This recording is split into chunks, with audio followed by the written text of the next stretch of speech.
Kenny Boom. I plan to cut off the PA. I like the sound of that, Sheikh Jabari says. It doesn't represent the Palestinians. The clans governed their own localities for hundreds of years, he says. Then the Israeli state decided for us. It brought the PLO and told the Palestinians, take this.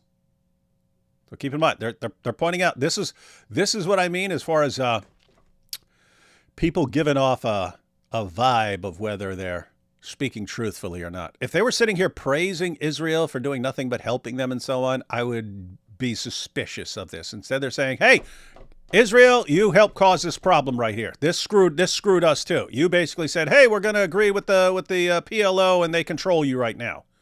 And then they come in. And so it's you and them saying, you all control us. This sucked. This screwed things up. We did not like this.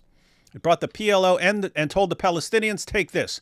Yasser Arafat's PLO had been exiled to Tunisia after being chased out of Jordan and Lebanon when the first Oslo Accord in 1993 installed it in the West Bank. This was called the peace process, but the sheikh says he never saw any peace from it.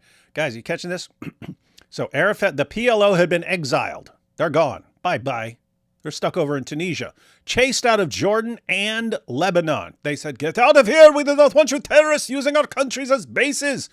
And then you get the Oslo Accords. How are we going to negotiate all this? And then everyone agrees, hey, let's give the PLO control over this giant, huge plot of land in Israel. And this was called the peace process, but the sheikh says he never saw any peace from it. Oh. He says, there is an Arab proverb, Sheikh Jabari says, only the village's calves plow its land. Get it? Only the Al-Zut plow Muhammad. There's a saying, only the Al-Zut plow Muhammad. So only the village's calves plow its land. Meaning if you're a calf from some other land, you're not plowing the village. That's Al-Zut, plowing Muhammad. Only the village's calves plow its land. This means that a person who lives for decades outside, hint, hint, Yasser Arafat and all his followers, this means that a person who lives for decades outside, what does he know about where the springs of water in Hebron are located? The only thing you, the PLO, know about Hebron is collecting taxes. Dude, that's a burn. The only thing the PLO knows about Hebron is collecting taxes. They come for the money. They come for the money. They don't care about us. They don't care about us. 4 other Hebron sheikhs, whom I interviewed separately over Zoom, are even more strident. The PLO called itself a liberation movement. But once they got control, they act only to steal the money of the people, one major sheikh said. Okay, guys, this is interesting. These are other sheikhs. These are other sheikhs in the area. The PLO, he says, read that again. The PLO called itself a liberation movement. But once they got control, they act only to steal the money of the people, one major sheikh says. They don't have the right to represent us. Not them and not Hamas. Only we ourselves. Good luck with that. These guys sound serious. Good luck. Why always with the negative vibes, AP? We want the positive vibes. Positive vibes with the positive few. People have... Good vibes only. People have seen nothing but horror and disaster for so long, they're thinking there just can't be another way forward. We don't know. We can't. I mean, I'm hearing about these guys for the first time. Have to say, they're giving off the positive vibes, man, those positive vibes. We want the world to hear our pain, another sheikh chimes in. The PA steals everything. They even steal our water. We don't have water to drink. They make do, they say, only because Mr. Barkat got the mayor of the Israeli settlement, Kiryat Arba, to build a water pipe connecting to central Hebron. The sheikhs say they mostly get along with the settlers and that many Palestinians used to earn good money in the settlements. You hearing this, AP? These guys don't have huh? That's funny. These guys are saying they don't have a problem with the settlers. And that they used to earn good money in the settlements. You could work. There's places for you to work there. Hey, I like working around these guys. I get paid to work around these guys. Oh, and these are the people that gave us water when our own government took our water and we had no water. Israel stepped in. Matter of fact, the guy we're working with, Mr. Barkat, we went to him. Dude, we have no water. Our own government took our water. We are going to die. And he says, don't worry, I'll get you water. Damn. These guys seem to, that's why they're working together, right? It's like he earned their trust. He earned their trust and they trust him. And that's why they met over a dozen times to talk about this stuff. These guys seem serious to me, guys. The settlers will find much to like in the plan, which breaks from the Oslo Accord scheme to divide the land. While the Hebron sheikhs would gain territory, so would the settlers from the open land in what's known as Area C. But how much and where could it turn into a land grab? These are key details that the letter merely says must be negotiated. So they're calling for negotiations. Guys, we're going to sit down with a map and we're going to figure out what to do, settlements, everything else. We're going to figure it all out. They contain the potential for explosive disagreement. Then again, the Sheikh's letter mentions conversations with Yossi Dagan, the settler leader for Samaria. He says he supports and has worked on the plan and that issues of land can be worked out between people of faith who want peace.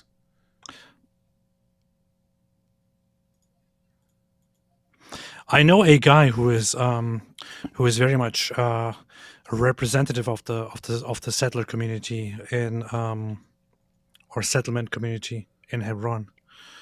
We could have a discussion with him about this. We see could. What he said. We could, because I mean, it's one thing if this kind of fizzles out and doesn't go anywhere, and these guys are all screwed because they said they don't like the Palestinian Authority and they would actually rather try to work with Israel. But if this keeps moving forward, yeah, it would be good to get extra information from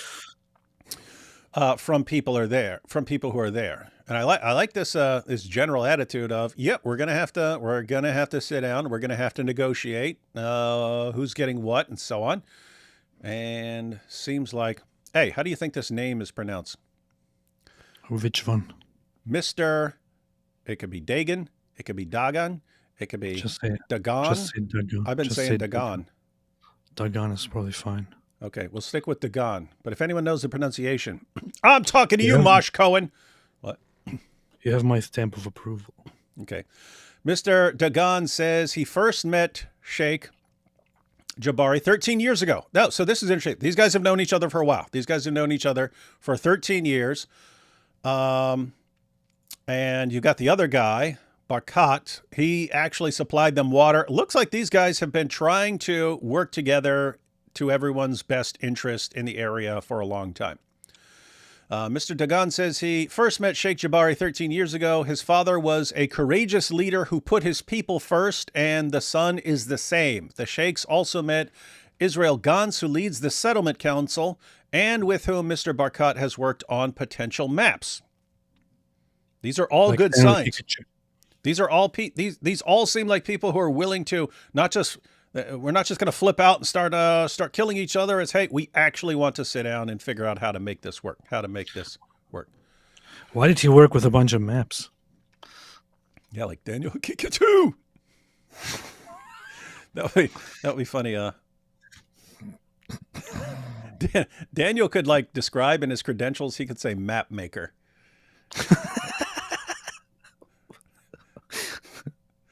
That's messed up. I should say that when I debate him. And the world's leading map maker. Let's see. All right, paragraph down there. Mr. Barkat says people around the world ask Israel, you're against the two-state solution and you're against the one-state solution. So what the hell are you for? The answer he found about 5 years ago was the Emirates solution. So he's been thinking this is actually the solution for a long time. He says it's the brainchild of Mordecai Kadosh. See, guys, I told you. See? This didn't even come from the clans. This was Israelis sitting there going, hey, if there's anything that could actually work, it would be focusing on the clans and getting agreement of the clans under the leadership of the clan leaders. That's how you would move forward.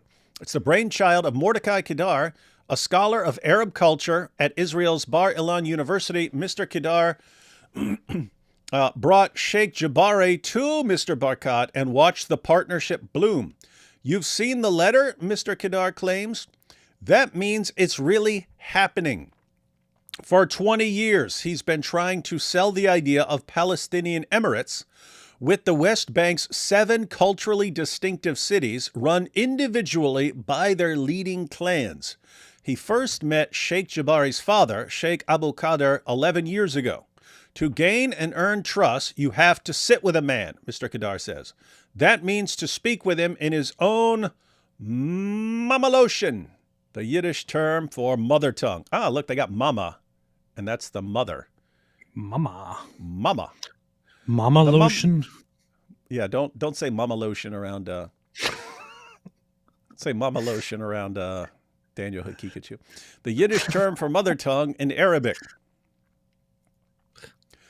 Yeah, for Daniel would say, mama lotion, isn't that the same thing as baby lotion? Creepazoid. He says failing states in the Arab world, Lebanon, Syria, Iraq. Oh, hey, guys. This is a good point. This is a seriously good point for all you naysayers, for all you doubters. And when I talk about you doubters, I'm not talking about you doubters who are doubting because you're there. If you're there, you've probably just seen every different group say, hey, we want to live in peace, and it doesn't work, and they're not serious, and so you don't trust these guys. But then as far as the rest of the world thinking, no, come on, you can't, there's no scenario where you could get along with these guys. He actually makes a really important point here. Check this out. He says, failing states in the Arab world, Lebanon, Syria, Iraq, Sudan, Yemen, Libya, are conglomerates of ethnic, religious, and sectarian groups with modern states imposed flimsily on top. This is what we were just talking about, right? We were talking about this earlier. You have Western map makers saying, hey, here's this thing. Where do I draw this line? I don't know. Here's a mountain range. Let me draw the line there. And oh, here, listen, we got to get this city included. So let's draw a line down there. You don't realize what you just lumped together. You just don't realize everything you lumped together. Things that are basically bound to blow up in the future, right? So he says, hey, lots of the nations where you see these endless problems, it's because you drew a line around the places without understanding what's going on there. But those aren't the only places. Successes. Kuwait, Qatar, Oman, Saudi Arabia, and the 7 emirates of the UAE are each controlled by one family.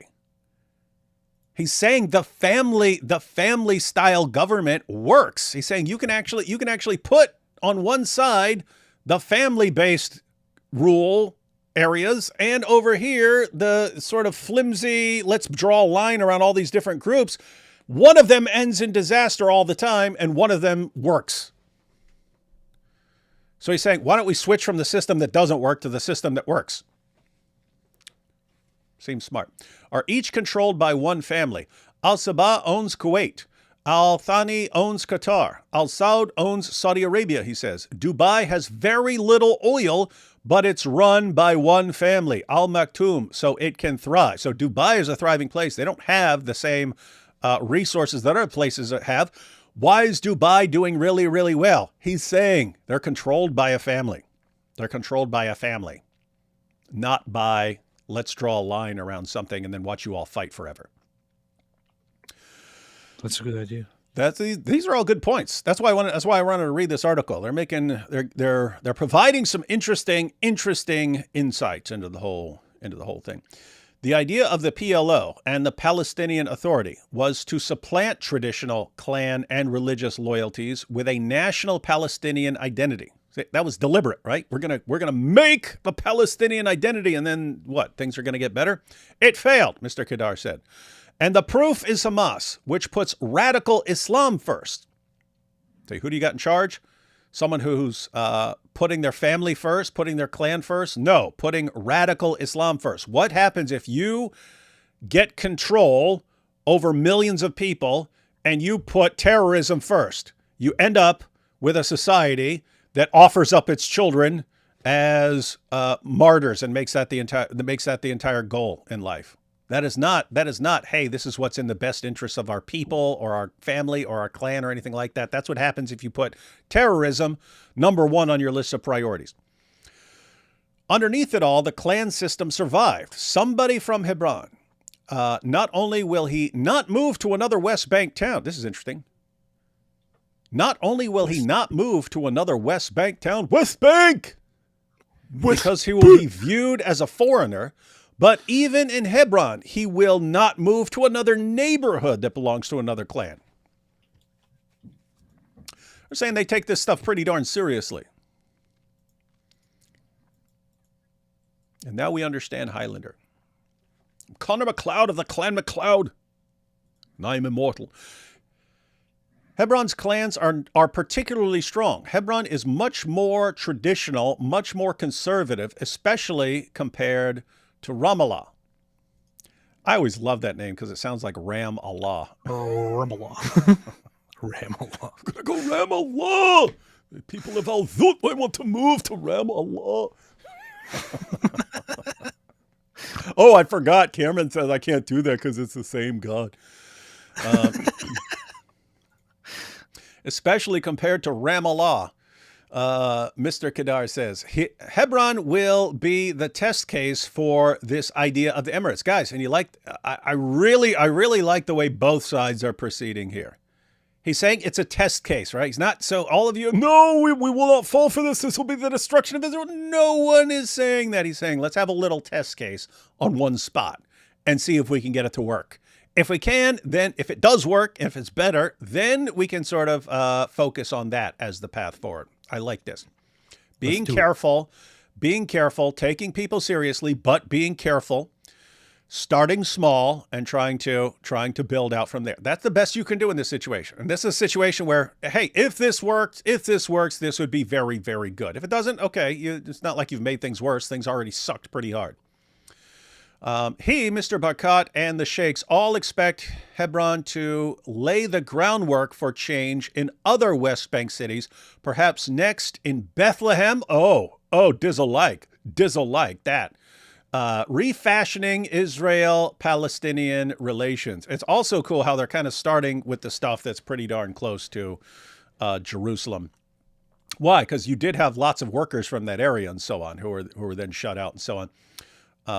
And I've been to Bethlehem, right? I didn't get killed. Didn't? No. So guess what? The point is there are plenty of people there who aren't just running around killing people or waiting for an opportunity to kill people. Yeah, but how many? Like dozens. Organizations like the PLO and Hamas tried to construct their legitimacy on Jew hatred. This is good stuff, man. Look at this. Organizations like the PLO and Hamas tried to construct their legitimacy. What is their legitimacy founded on? Why are these guys legitimate? Why are these guys a government that everyone should be submitting to? Why? They weren't even from there. They were imposed on people. Why should people accept them as the authority? They break it down. Organizations like the PLO and Hamas tried to construct their legitimacy on Jew hatred and hatred of Israel. Why should we listen to these? Because we hate Israel and want to destroy them. And they're, okay, everyone's supposed to get on board with that. But the clans are legitimate by definition. These guys have to say, you should agree with us and give us the authority because we're the ones who will wipe out Jews. They have to kind of sell their legitimacy and sell something you want. The clans already have the loyalty of the people. So the clans are legitimate by definition, Mr. Kedar says. They don't need an external enemy to frighten everybody to come under the aegis of an illegitimate ruler. Good stuff. The Ramallah-based Ramallah-based.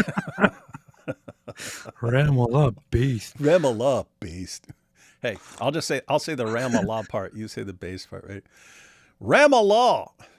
Based. Palestinian Authority can't protect us.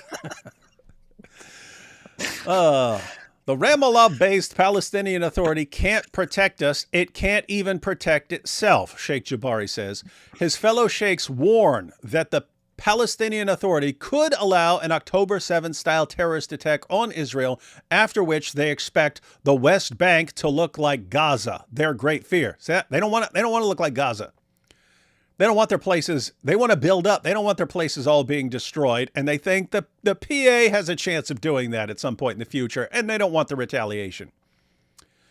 But a prominent Hebron sheikh says, if we will get the blessing of, now they're bringing in President Trump. If we will get the blessing of Honorable President Trump and the United States for this project, Hebron could be like the Gulf, like Dubai.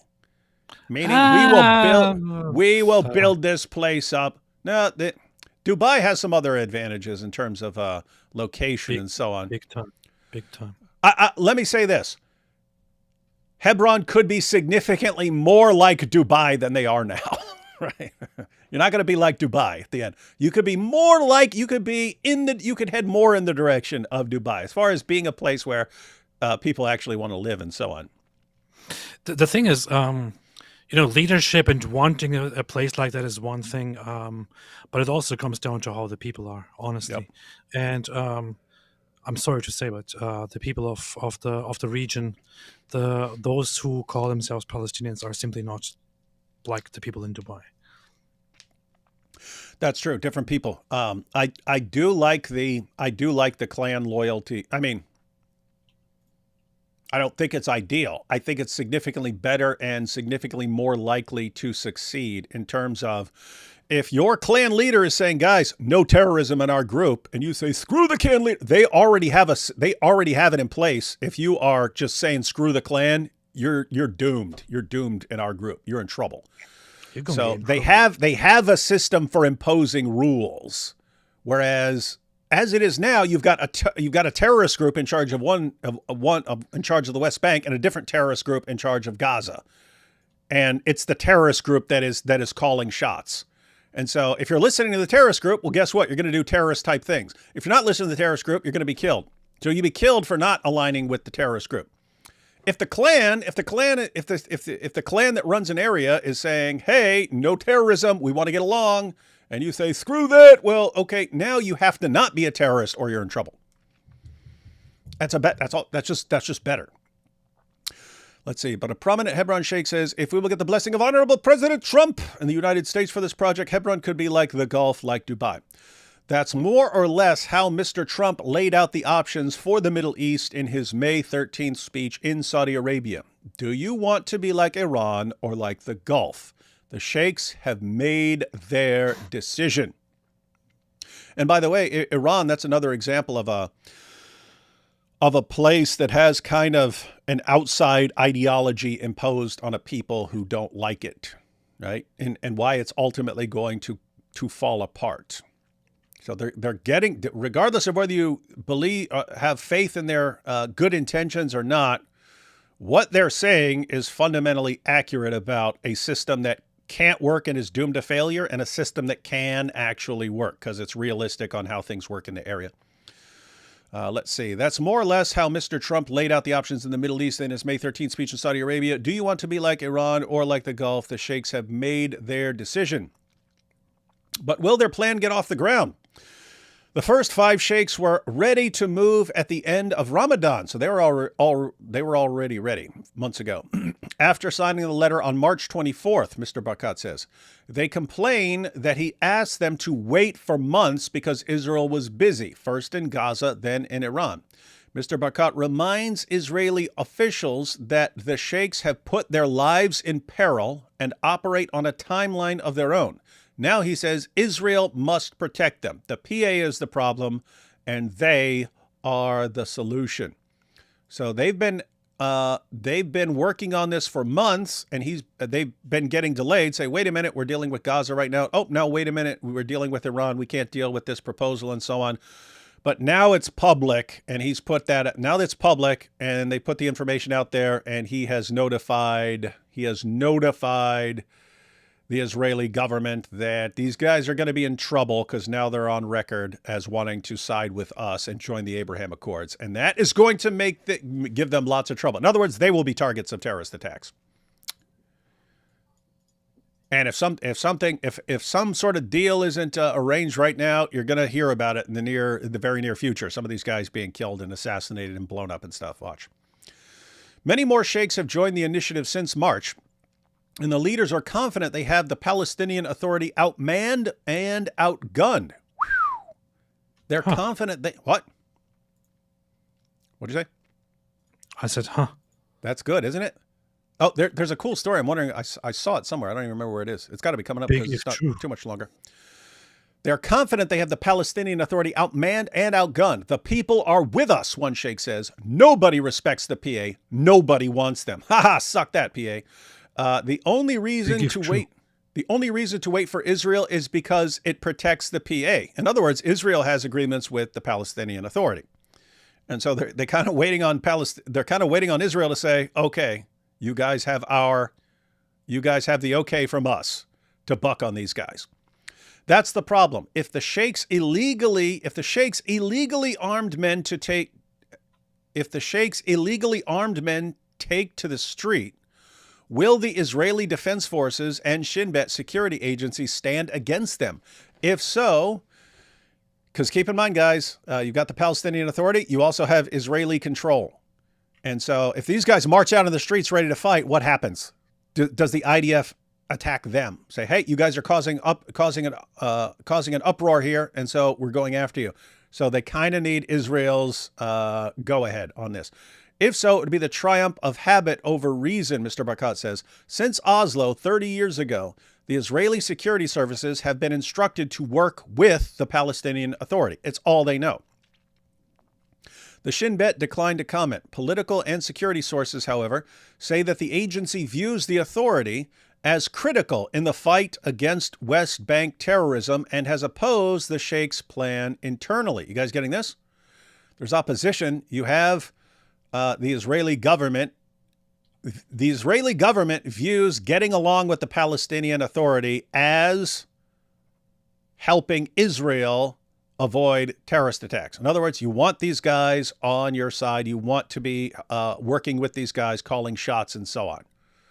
And so do you want a bunch of sheikhs from Hebron rising up against the Palestinian Authority that you're working with? That's kind of tough.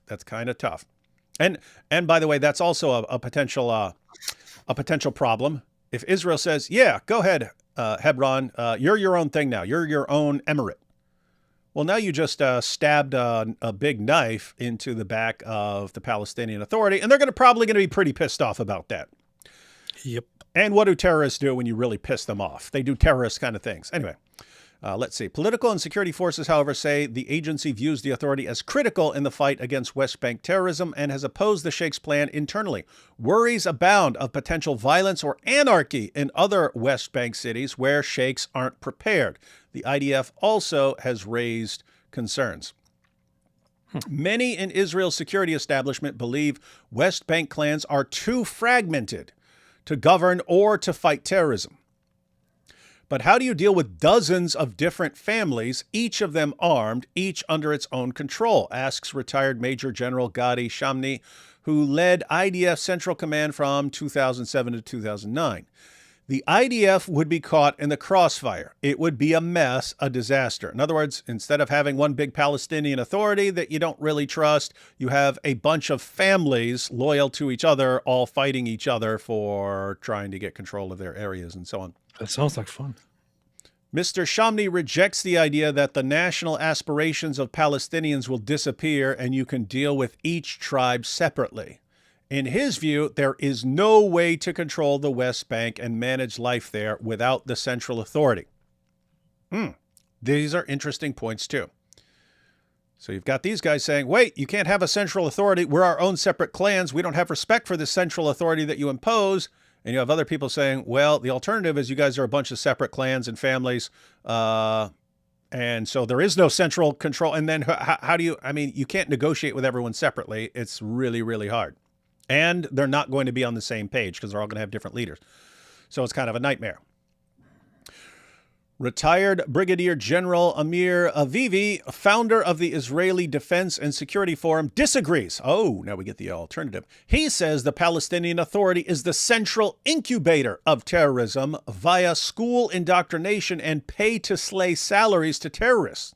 So he's saying, hey, this big system you've got in place is what actually keeps the terrorism going. It's what trains the kids to be terrorists. Yep. It's what says we'll pay your families if you get killed as terrorists. They're the ones keeping the terrorism going. That's what they really do. They pay the terrorists. Oh, yeah. They do that. And they're pointing out if the clans, now keep in mind, guys, you would have different clans in different areas. That's the concern. So even if you believe everything the sheikhs in Hebron are saying, that doesn't tell you how other sheikhs in other areas are gonna react. But that sheikh is saying, hey, if we're in charge, then everyone in our family listens to us. And if we say no tolerance for terrorism and no, we're not supporting the families of terrorists and no, you're not going to teach kids terrorism, none of that stuff. If you're out of line, guess what? Get the heck out of here. Get out of our clan. He also suggests the Shin Bet may change its mind when David Zini, the right-wing general nominated by Mr. Netanyahu, soon takes over the agency. Oh, so there's about to be a change in Shin Bet when a right-wing David Zini. It's like if I became Italian and they made a delicious pasta named after me. Oh, you wanted a bowl of David Zini, eh? That would be. The right-wing general nominated by Mr. Netanyahu soon takes over the agency. So you're getting a new sheriff in town, ladies and gentlemen. Mr. Avivi has met Sheikh Jabari several times and judges him serious, especially after rallying so many other sheikhs to his side. He adds, if Israel's position is that the Palestinian Authority can't be allowed to rule in Gaza because they're terrorists and they're corrupt, why are they okay to rule the West Bank? Did you catch that? So saying Israel's position is that the Palestinian Authority can't be allowed to rule in Gaza because they're terrorists and they're corrupt. You're saying, okay, if you believe that about them in Gaza, why do you think it's okay for them to be ruling the West Bank? You know they're terrorists. Why do you think it's good for them to be in charge in the West Bank? Because it's cool, man. It's based. The sheikhs say they can remove the Palestinian Authority from Hebron in a week. Dang, you hear this? Or a day, depending on how aggressively they move. You hear this, man? They say we can do this tomorrow, man. We'll get rid of these Palestinian Authority clowns tomorrow. That's pretty base. The sheikhs say they can remove the Palestinian Authority from Hebron in a week or a day, depending on how aggressively they moved. Just don't get involved, a leading Hebron sheikh advises Israel. Be out of the picture. They believe Mr. Trump's support can clinch it with Mr. Netanyahu. So they want Trump to sort of sign on and say he thinks this is good, and then Netanyahu to agree with Trump and so on. But look at what they're saying. They're saying we don't need your help. We don't need your help fighting these guys. Just stay out of it. If you stay out of it, because again, as of right now, Israel has a working agreement with the Palestinian Authority. They're saying, you just stay out of this fight. We will get rid of these guys. What do you got to, I don't know. That seems like quite a deal. Stay out of the picture. We'll get these guys out of here. They also say they're capable and motivated to fight terrorism. We know who makes problems and who doesn't. That's also a difference of like knowing the locals and being part of a family. You know everyone around you. You know everyone. You know what they're like. We know who makes problems and who doesn't, one says, because we live in our land. Ideology and extremism are threats to the tribal loyalty and economic pragmatism on which the sheikh's power depends. A cynic could say that the sheikhs disdain the Palestinian Authority for extracting rents that they would prefer for themselves. So maybe they just don't want to pay rent to these guys and they'd rather rent is paid to them. But consider the competition. An Israeli associate of the sheikhs shows me a video of the Palestinian Authority governor of Hebron, Khalid Dudin, complaining in a January 4th speech that the sheikhs' men fire at them, but not at Israel. Oh, do you see this, man? An Israeli associate of the sheikhs shows me a video of the Palestinian Authority governor of Hebron. So this is the governor of Hebron, but he's the Palestinian Authority. So he's the outsider controlling the local clan. But this guy's complaining in a January 4th speech, so this year, that the sheikh's men fire at them, but not at Israel. That's a good sign. It says, hey, when we get out of line, these guys start shooting at us, but they don't shoot at Israel. That's kind of a good sign, guys, if they don't like the Palestinian Authority, but they don't fire at Israel. Palestinian Authority. Oh, here we are at the end. Palestinian Authority security forces are already unwelcome. Palestinian Authority security forces are already unwelcome in the sheikh's neighborhoods and would risk their lives if they appeared there without prior Israeli coordination. In other words, if Israel isn't protecting the Palestinian Authority when it rolls up into these sheikh's neighborhoods, these guys are not safe. The Palestinian Authority is not safe unless Israel protects the Palestinian Authority when they try to roll up in the neighborhoods that are controlled by these clans. Check this out. In 2007, Palestinian police shot and killed a teenage member of the Jabari clan. Palestinian police shot and killed a teenage member of the Jabari clan. That's Sheikh Jabari's clan. The sheikh's father asked for the shooter to be turned over. I said, give us the guy who shot him. You want peace? Give us the guy who shot our guy. We'll call it even. When the Palestinian Authority refused, the sheikh's men took over its police station, burned 14 jeeps, and held 34 officers hostage, according to an article in Israel's Yedioth Ahronoth newspaper. The clash ended only when President Mahmoud Abbas backed down, declaring the boy a martyr and paying his family lifetime compensation. Ever since, the PA has held less sway in the area. AP, did you catch this? No. Check this out. This is all. I'm going to read this again, guys. Everyone get your mind around this. This is super dope and bass, man. You never seen anything this dope and bass in your life. Ready for this? The paragraph right in the middle. Pay attention to this because this shows something. Palestinian Authority security forces are already unwelcome in the sheikh's neighborhood and would risk their lives if they appeared there without prior Israeli coordination. The PA can't roll up in here without Israel protecting them because these guys would mess them up. But what? Listen, this is awesome. In 2007, Palestinian police shot and killed a teenage member of the Jabari clan. So they killed the PA, these outsiders, but they have official government authority, killed a member of the clan. So it's the government system versus the clan system, and they killed someone from the government system kills someone from the clan system. The sheikh's father asked for the shooter to be turned over. That's how we settle it. Give us the guy who shot this kid. Give us the guy who shot this kid. We're going to take care of the guy. When the Palestinian Authority refused, they said, no, we will not hand over the guy who shot this kid from your clan. The sheikh's men, so the clan, the sheikh's men took over its police station, took over the Palestinian Authority police station. They stormed the place, burned 14 jeeps, and held 34 officers hostage. They held 34 police officers hostage. We are not letting these hostages go until we get justice. You think you can just roll up in here and shoot one of our guys? You are wrong. We will destroy you. Held 34 officers hostage, according to an article in Israel's Yedioth Ahronoth newspaper. The clash ended only when President Mahmoud Abbas backed down. They got him to back down, declared the boy a martyr. He said, you're a martyr. This kid we shot.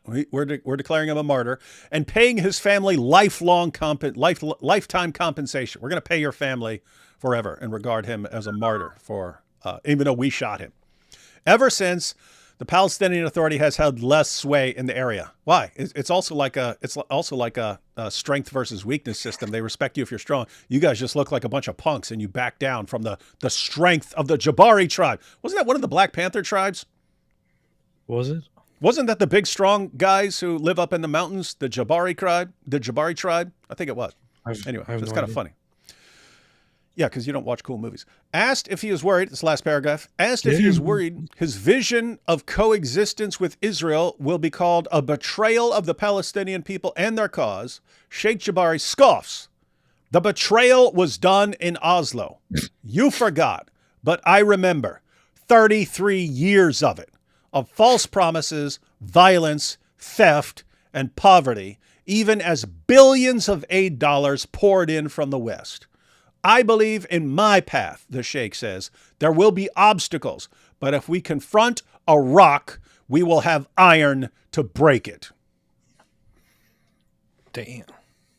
Big words, man. Big words. Big league. Big I like words. that guy. I like that guy, man. big words. Let's see what if there's any substance behind those big words. Yeah, I'm gonna make a poll. I'm gonna make a poll.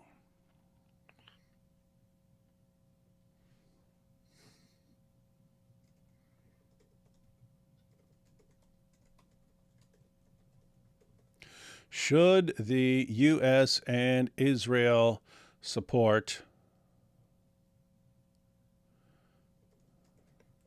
I'm going to say it here one more time. The only sheikh to trust is Sheikh Ibudi. That's true. I don't trust any other sheikh.